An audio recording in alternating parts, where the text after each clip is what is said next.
Welcome to studio news. தரக்கம் யாரை பற்றி பார்க்க போகிறோம்னா, அதிமுகவில் ஒன்றிணைன்ற மாதிரி இன்றைக்கி சொல்லிட்டு இருந்தாங்க. அம்மா பிறந்த நாளைக்கு இன்றைக்கி ஒன்றிணையதுக்கான வாய்ப்பு இருக்கான்னு கேட்டிங்கன்னா கிட்டத்தட்ட இல்லைன்ற மாதிரி வந்து திட்டவட்டமாக எடப்பாடி பழனிசாமி சொல்லிட்டாரு.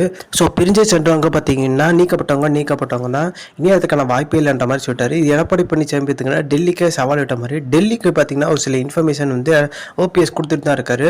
அதிமுகவில் பார்த்தீங்கன்னா 2021 சட்டமன்ற தேர்தலில் பார்த்தீங்கன்னா எடப்பாடி பழனிசாமி 2021 சட்டமன்ற தேர்தலில் பார்த்தீங்கன்னா சசிகலாவை டெல்லி ஒதுங்க சொல்லிடுச்சு. வந்து பெரிய லெவலில் வந்து எலெக்ஷனில் இன்வால்வ் ஆகாதீங்கன்னு சொல்லிட்டு சசிகலா ஒதுங்கிட்டாங்க. ஆனால் ஸ்வீட் பாக்ஸ்க்காண்டி பார்த்தீங்கன்னா சசிகலாட்ட தான் வந்து எடப்பாடி பழனிசாமி போயிருக்காரு.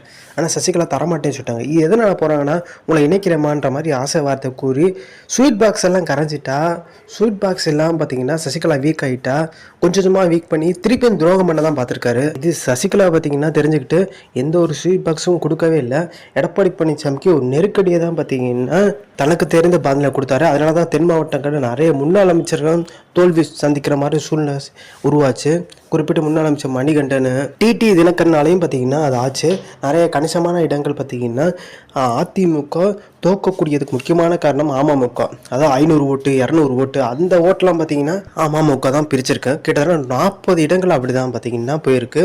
ஸோ 20 இடங்களில் பார்த்தீங்கன்னா ஜெயிக்கக்கூடிய வகையில் ஓப்பனாக தெரிஞ்சிருச்சு. இன்னும் 20 இடங்கள் பார்த்தீங்கன்னா தெரியவே இல்லை. அது அமமுகவோட இணைஞ்சிருந்தா ஓரளவுக்கு பார்த்தீங்கன்னா அதிமுக ஜெயிக்கணும்னா வேறு கூட்டணி கட்சியாக ஜெயிச்சிருக்கான வாய்ப்பு இருந்திருக்கு. அதையும் பார்த்தீங்கன்னா எடப்பாடி பழனிசாமி தவற விட்டார். அது டெல்லி பார்த்தீங்கன்னா முன்கூட்டி சொல்கிறாங்க.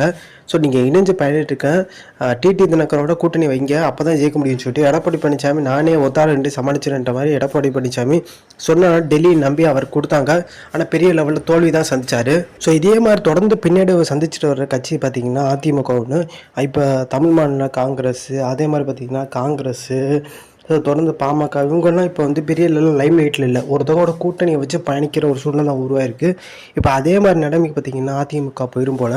அதனால தான் ஜெயலலிதாவோட உதவியாளர் பூங்குற்றன் கூட தொண்டர்கள் ஒன்றிணைன்ற மாதிரி சொல்லியிருந்தார். இப்போ அதிமுக ரீப்ளேஸ்மெண்ட்டாக பார்த்திங்கன்னா விஜய் கட்சி எல்லாம் பாஜக வருமான்ற எதிர்பார்ப்பு இருக்குது. பாஜகவோட இலக்கே பார்த்திங்கன்னா 2036 தான். ஸோ இப்போ ஓரளவுக்கு பார்த்திங்கன்னா கட்சியை வலுப்படுத்துறதுக்கான முயற்சி தான் தீவிரமாக இறங்கியிருக்காங்க. ஆனால் எடப்பாடி பழனிசாமிக்கு எங்கே சிக்கல் வரப்போகுதுன்னா, எடப்பாடி பழனிசாமிக்கு இந்த விஜய் கட்சியினால சிக்கல் வர்றதுக்கான வாய்ப்பு இருக்குது.